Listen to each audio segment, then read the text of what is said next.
दोस्तों remember back in 2012 Samsung Galaxy camera Samsung ने launch किया था। बेसिकली वो एक पॉइंट एंड शूट कैमरा था which was based on Android OS. तो फास्ट फॉरवर्ड इन 2024 Xiaomi ने लॉन्च कर दिया अपना all new Xiaomi 14 Ultra। Basically आप इसको कह सकते हैं एक कैमरे में स्मार्टफोन का होना, लेकिन ये एक काफी ज्यादा powerful smartphone plus camera phone है। तो क्या आपको लगभग 1 लाख रुपए के अराउंड इस फोन पे खर्च करने चाहिए? जानेंगे सब कुछ इस वीडियो में। मैं हूं देवकांत और चलिए शुरू करते हैं टेक की बात गाइडिंग टेक यानी जीटी हिंदी के साथ। And now starting with the design of this phone. अब देखो आप प्रीमियम प्राइस दे रहे हैं तो एक्सपेक्ट जरूर करोगे कि आपको प्रीमियम डिजाइन भी मिले, तो यहाँ पर आपको वो चीज भरपूर मिलती है। बैक की साइड में आपको वीगन लेदर टेक्सचर मिल जाएगा और जो कैमरा मॉड्यूल है देखो डेफिनेटली ये बाहर निकल कर आता है, तो ये थोड़ा सा टॉप हैवी भी है क्योंकि यहाँ पे जितने भी कैमरा आपको मिलते हैं वो सारे कैमराज में आपको OIS मिल जाता है। और ये चीज आपको भली भांति पता चल जाएगा क्योंकि जैसे ही आप इस फोन को हल्का सा भी ऐसे हाथ में हिलाते हैं तो इसका जो OIS कैमरा मॉड्यूल है वो हल्का सा क्लिकिंग साउंड देता है। क्योंकि सारे OIS है, ऐसा लगता है कि अंदर यहाँ पर मार्बल भरे होंगे। अब ये चीज देखो OIS का एक फिजिक्स ही है, ये कोई डिफेक्ट नहीं है फोन में। अगर आप हल्का सा भी इसको वाइब्रेट करेंगे तो OIS सेंसर के चलते वो चीज वाइब्रेट करती है।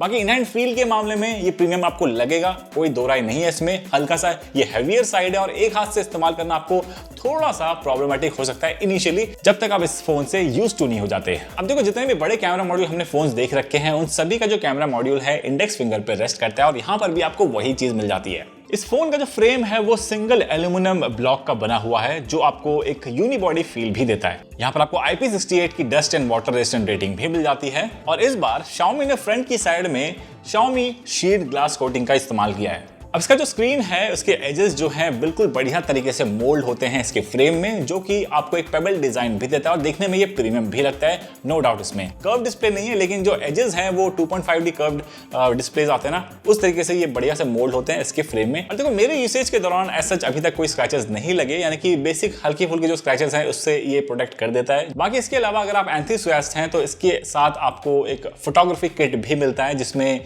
इसका एक बैक कवर होगा डेडिकेटेड, साथ ही इसमें पोलराइड फिट करने के लिए कैमरा हुड भी आता है, यानी कि इसके जो कैमरे के ऊपर प्रॉपर्ली ऐसा हुड लग जाता है जो कि मेरे पास बेसिकली है यहाँ पर। और इसके अलावा आपको एक एडिशनल एक्सेसरी भी मिलती है जिससे आप इसका कैमरा शटर की तरह इस्तेमाल कर सकते हैं। उसमें आपको एडिशनल पावर बैंक भी मिल जाएगा 1500 mAh पावर का, लेकिन अभी के वक्त वो इंडिया में अवेलेबल नहीं है। एंड नाउ बात करें इस फोन के डिस्प्ले के बारे में, तो यहाँ पर आपको फ्लैगशिप लेवल डिस्प्ले मिल जाता है। ये आपको 6.73 इंच का क्वाड HD LTPO डिस्प्ले मिलेगा with 120 hertz of refresh rate और यहाँ पर आपको डॉल्बी विजन प्लस HDR10+ का सर्टिफिकेशन भी मिल जाएगा। अब देखो इस प्राइस में बाकी कंपटीशन में आपको जैसे कि Samsung Galaxy S24 में मिलता है एंटी ग्लेयर वाला डिस्प्ले, वो चीज यहाँ पर नहीं मिलती है, लेकिन डिस्प्ले ब्राइटनेस वगैरह के मामले में, कलर्स के मामले में और सर्टिफिकेशंस के मामले में डॉल्बी विजन HDR10+ ये सारी चीजें आपको भरपूर मिल जाएगी इस फोन में। डिस्प्ले ब्राइट है और अगर आप फोटोग्राफी के शौकीन हैं तो उसके लिए डेडिकेटेड एक ट्रू कलर मोड भी मिल जाएगा इनके डिस्प्ले सेटिंग के अंदर। अगर आप उस पर रखते हैं तो जो कलर्स हैं वो आपको नेचुरली जो जैसे दिखते हैं वैसे ही नजर आएंगे, तो ये चीज मुझे काफी बढ़िया लगी। और अगर आप मल्टीमीडिया कंजम्पशन भी करते हैं तो उसको एनहांस करने के लिए यहाँ पर जबरदस्त डुअल स्टीरियो स्पीकर भी मिल जाते हैं जो कि काफी लाउड हैं, क्रिस्प हैं और दोनों ही आपको ट्रू स्टीरियो स्पीकर मिल जाएंगे, यानी कि दोनों top and bottom speaker equally loud हैं। तो ओवरऑल डिस्प्ले के मामले में ये फोन आपको बिल्कुल भी निराश नहीं करने वाला और मुझे भी अपने यूसेज के दौरान ऐसा कमी महसूस नहीं। हाँ, ऑलवेज ऑन डिस्प्ले में यहाँ पर आपको एक ऑप्शन मिल जाता है, यहाँ पर आपको 10 सेकंड मोड भी मिल जाता है ऑलवेज ऑन डिस्प्ले का, तो ये चीज मुझे काफी बढ़िया लगी। बाकी यहाँ पर आपको LTPO डिस्प्ले मिलता है जिसके चलते आपको बैटरी कंजम्पशन के हिसाब से भी इसका डिस्प्ले काफी बढ़िया लगेगा। LTPO डिस्प्ले का जो इंप्लीमेंटेशन है, यानी कि जो रिफ्रेश रेट डायनामिकली चेंज होते हैं वो भी काफी स्मूथली होते हैं, तो ट्रांजिशन के वक्त अगर आप स्क्रॉलिंग वगैरह कर रहे हैं, गेम्स वगैरह खेल रहे हैं तो इन सभी मामलों में आपको बढ़िया कमाल की रिफ्रेश रेट के साथ स्मूथ फील होगी इसके डिस्प्ले। बाकी सेंसर्स के मामले में यहाँ पर आपको सारे चीजें भरपूर मिल जाएंगी NFC वगैरह के साथ साथ यहाँ पर आपको बैरोमीटर वगैरह भी मिल जाएगा जो आपको सैमसंग के जो फ्लैगशिप स्मार्टफोन्स हैं उन सभी में देखने को मिलता है, यानी कि सेंसर के मामले में कोई कमी नहीं मिलती है यहाँ पर आपको। अब एक इंटरेस्टिंग चीज मुझे यहाँ पर लगी, देखो Xiaomi जो है ज्यादातर 99.99% स्मार्टफोन में अपने IR सेंसर देता है।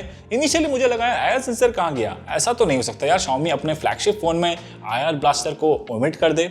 ऊपर की साइड मैंने देखा नहीं था, एजेस में कहीं नहीं मिला। IR सेंसर आपको इस फोन में मिलता है, जो लाइका लिखा है ना ब्रांडिंग, उसके ठीक नीचे आपको इसका जो सेंसर है वो मिल जाएगा। जैसे आप मी रिमोट खोलते हैं ना, यहाँ पर आपको एक ट्यूटोरियल भी मिल जाता है जो कि बताता है कि स्मार्टफोन को ऐसे पकड़ना है IR ब्लास्टर, क्योंकि यहाँ इस फोन का इस साइड है। And now coming to the most exciting part about this phone, वो है इस फोन का कैमरा। अब जैसे कि आप स्क्रीन पे स्पेक्स देख सकते हैं, 4 कैमराज मिलते हैं, चारों ही में आपको 50 मेगापिक्सल के सेंसर्स मिल जाते हैं और चारों में आपको OIS भी मिल जाएगा। और फ्रंट की साइड में आपको 32 मेगापिक्सल का सेल्फी कैमरा मिलता है, लेकिन ये ऑटो फोकस आपको नहीं मिलेगा। Now starting with the day light shots, ये फोन स्टनिंग डिटेल्स रहता है विद वाइब्रेंट कलर्स। इनफैक्ट आप स्विच कर सकते हैं कलर प्रोफाइल्स के बीच में, और यहाँ पर आपको शूट करते वक्त लाइका वाइब्रेंट और लाइका ऑथेंटिक का ऑप्शन भी मिल जाता है। अगर आपको पोस्ट में एडिट करने की आदत है तो यहाँ पर आपको डेडिकेटेड रॉ मोड तो मिलता ही है, उसके अलावा लाइका ऑथेंटिक में आपको काफी स्पेस मिल जाएगा एडिट करने के लिए भी। प्लस यहाँ पर आपको काफी सारे लाइका के ही फिल्टर्स मिल जाते हैं जो कि आपके कैमरा आउटपुट को और बढ़िया तरीके से एनहांस करते हैं। शेड्स वाले तो आप उसको भी ऑप्ट कर सकते हैं, फिल्टर्स हैं वो काफी बढ़िया लगेंगे आउट ऑफ द बॉक्स। बाकी HDR प्रोसेसिंग के मामले में आपको इसका ओवरऑल कैमरा काफी बढ़िया लगेगा। इन टर्म्स ऑफ कलर्स ले लीजिए, इन टर्म्स ऑफ शैडो में डिटेल्स ले लीजिए। And the best part is यहाँ पर आपको सभी कैमरा में जो कलर वेरिएशन है वो बहुत ज्यादा नहीं देखने को मिलता है, जो कि मुझे काफी बढ़िया लगा। इनफैक्ट यहाँ पर अगर आप इसके अल्ट्रा वाइड कैमरा से पिक्चर खींचते हैं तो उसका जो फ्रेम है वो काफी ज्यादा वाइड है एज कम्पेयर टू उससे अगर आप वीडियो लेते हैं तो जो डिस्टॉर्शन है लेंस में वो ज्यादा नहीं देखने को मिलती है। अब देखो यहाँ पर आपको मेगापिक्सल काउंट में कहीं भी कमी महसूस नहीं होगी। 50 मेगापिक्सल के सारे सेंसर मिल जाते हैं, तो यहाँ पर आपको जो पिक्चर निकाल कर देता है करीब 12 मेगापिक्सल के आसपास, वो आप वहां पर आपको भरपूर डिटेल्स भी मिल जाती हैं। बाकी ह्यूमन सब्जेक्ट में तो आपको यहाँ पर पोर्ट्रेट मोड अपना जादू दिखाता है। यहाँ पर बुके तो आपको लगेगा जैसे DSLR से पिक्चर खींची हो। इनफैक्ट यहाँ पर जो हेयर के अराउंड सेपरेशन है, जो एज डिटेक्शन है, उसको भी काफी सही से मैनेज करता है और ये मुझे बेस्ट पार्ट लगा इस फोन का। अब देखो जो पेट के फर होते हैं उसके अराउंड एज डिटेक्शन को इंप्लीमेंट करना एक डिफिकल्ट टास्क होता है किसी भी स्मार्टफोन को लेके, लेकिन यहाँ पर ये फोन उसके फर को भी बढ़िया से एज डिटेक्शन करके निकालता है। यानी कि जो पोर्ट्रेट मोड है पेट में भी आपको कमाल के आउटपुट निकाल कर देता है और बिल्कुल नेचुरल बुके देखने को मिल जाएगा। एंड नाउ बात करें इस फोन के लो लाइट शॉट्स के बारे में, तो ये भी आपको कमाल के आउटपुट निकाल कर देता है। अब देखो इसका जो प्राइमरी कैमरा में आपको 1 इंच का सेंसर मिलता है, उसमें आपको अपर्चर भी वेरिएबल अपर्चर देखने को मिल जाएगा, जिसमें आपको लोवेस्ट f1.63 का अपर्चर देखने को मिल जाएगा, जो कि काफी वाइड भी ओपन हो जाता है। उसके साथ आपको बढ़िया शैलो डेप्थ ऑफ फील्ड भी मिलती है नेचुरल इसके लेंस में।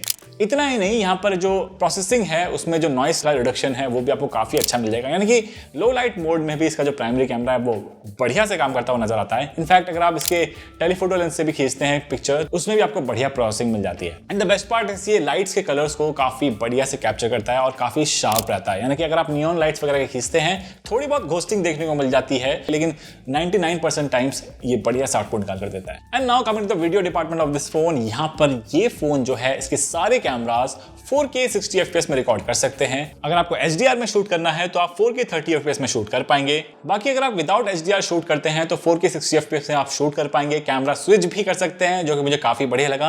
अब कैमरा स्विचिंग वाइल रिकॉर्डिंग अगर आप देखें तो उसमें थोड़ी बहुत जिटर देखने को मिल जाती है जब ये इसके प्राइमरी कैमरा से दूसरे कैमरा में स्विच करता है या फिर किसी और कैमरा में आप स्विच करते हैं, तो हल्का सा जिटर है, लेकिन उतना ज्यादा नहीं है एज कम्पेयर टू बाकी फोन में जो हमने देख रखे हैं। देखो जितने भी स्मार्टफोन आज तक आए हैं ना दुनिया में, इन सब में से जो कैमरा स्विचिंग है वो सबसे ज्यादा स्मूथ है आईफोन्स में।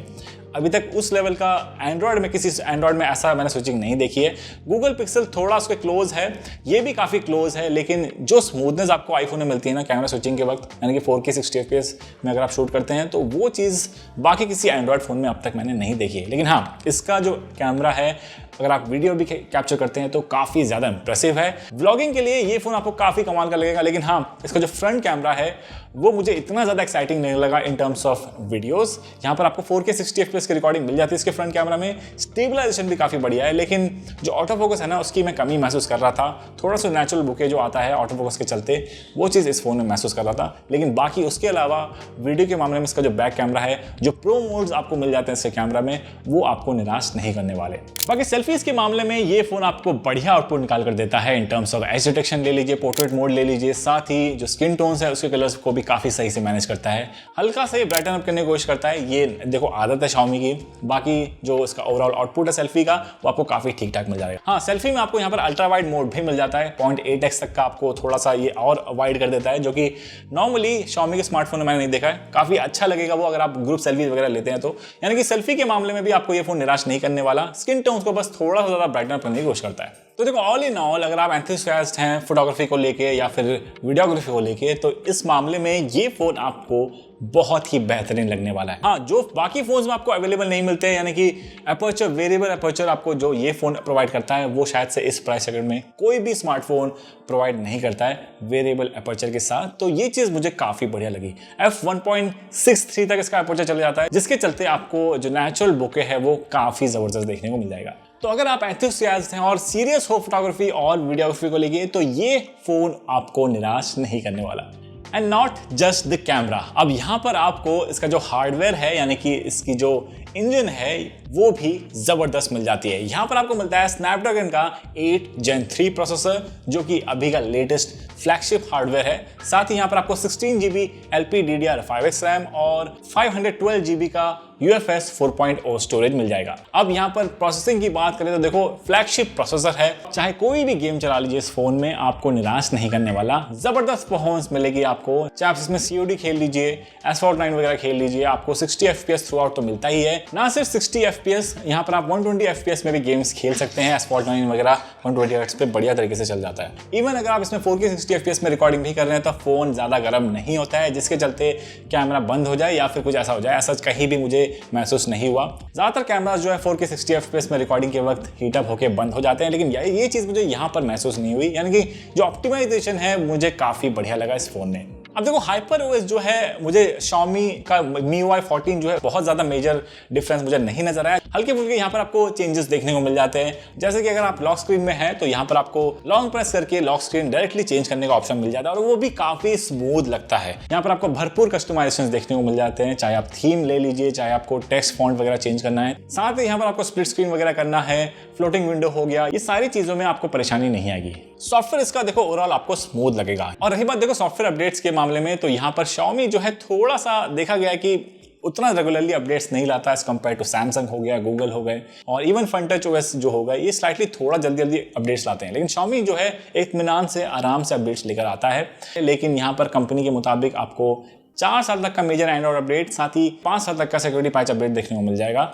अब कंपनी ने ये प्रॉमिस किया है, आने वाले टाइम में कितना फ्रिक्वेंटली ये चीज आ रही है वो चीज टाइम ही बताएगा। And now coming to the battery life of this phone, यहाँ पर आपको मिल जाता है 5000 mAh की battery with 90 watts of wired fast charging, और यहाँ पर आपको 80 वॉट्स तक का वायरलेस चार्जिंग सपोर्ट भी मिल जाता है, लेकिन वो इनके प्रोप्राइटरी चार्जर के साथ। अब देखो, हो सकता है सुनने में 5000 mAh की बैटरी आज की डेट में थोड़ा सा कम लगे। अब ये फोन जो है स्नैपड्रैगन 8 Gen 3 प्रोसेसर के साथ आपका एक दिन नॉर्मल यूसेज के हिसाब से निकाल लेगा, लेकिन मेरे यूसेज के हिसाब से, जहां पर मैं थोड़ा सा ज्यादा इस्तेमाल करता हूं, फोटोज वीडियोस बहुत ज्यादा कैप्चर करता हूं दिन भर में, मैं स्टोरीज वगैरह डालता रहता हूं इंस्टाग्राम में, तो वहां पर उसके हिसाब से ये फोन चला है लगभग, सुबह मैंने इसको 9 बजे चार्ज से निकाला और शाम को 7 बजे के अराउंड मुझे दोबारा चार्ज करने की जरूरत पड़ी। अगर आप थोड़ा ज्यादा हैवी इस्तेमाल करते हैं, यहाँ पर अगर आप गेमिंग वगैरह भी करते हैं, तो हो सकता है दिन में आपको दोबारा 2 बार चार्ज पर लगाना पड़ जाए। बाकी इसके अलावा अगर आप बल्कि कैमरा के बजाय इसको कैरी करते हैं और एंथुसियास्ट हैं, तो आपका ये जो फोन है आराम से 5 से 6 घंटे निकाल लेगा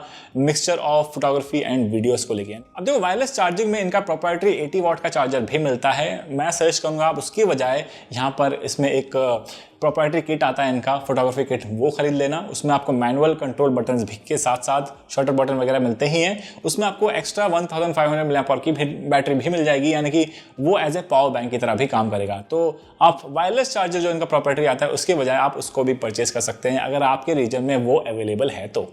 and now the big question कि क्या आपको Xiaomi 14 Ultra की तरफ जाना चाहिए या फिर आपके पास कोई और ऑप्शन है आज की डेट में मार्केट में। देखो, इस हार्डवेयर कॉम्बिनेशन और जो सॉफ्टवेयर कॉम्बिनेशन आपको मिलती है with this combination of camera setup, ये आज की डेट में कोई भी स्मार्टफोन मैन्युफैक्चरर नहीं दे रहा है।